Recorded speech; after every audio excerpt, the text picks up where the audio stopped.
শুধু এশিয়া না, আমরা বিশ্ব মঞ্চে বাংলাদেশকে নিয়ে যেতে চাই।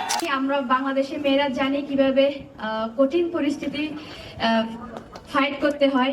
আমরা আপনাদেরকে নিরাশ করব না। প্রথমে ধন্যবাদ জানাচ্ছি দর্শক বৃন্দকে এত কষ্ট করে মধ্যরাতে আমাদেরকে ওয়েলকাম করার জন্য, এবং ধন্যবাদ জানাচ্ছি আমাদের প্রেসিডেন্ট এবং আমাদের কিরণ ম্যাডাম এত কষ্ট করে আমাদেরকে এত সুন্দর করে স্বাগতম এবং সংবর্ধনা দেওয়ার জন্য। আমি বিশেষ করে ধন্যবাদ জানাবো আমাদের প্রেসিডেন্টকে। আমাদের যা সুযোগ সুবিধা লাগে উনি আমাদেরকে ওভাবেই দিচ্ছেন এবং ভবিষ্যতেও দিয়ে যাবেন। আজকে যে এই পর্যায়ে আমরা আসছি, এটা হচ্ছে একটা ছিল টিম ওয়ার্ক। ফুটবল খেলা কোনো ইন্ডিভিজুয়াল খেলা না।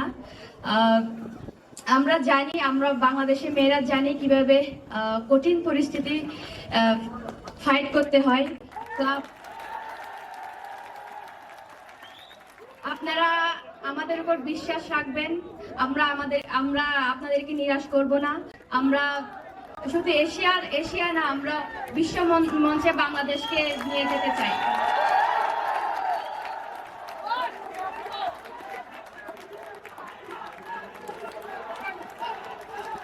আপনাদেরকে ধন্যবাদ জানিয়ে আমার ধন্যবাদ।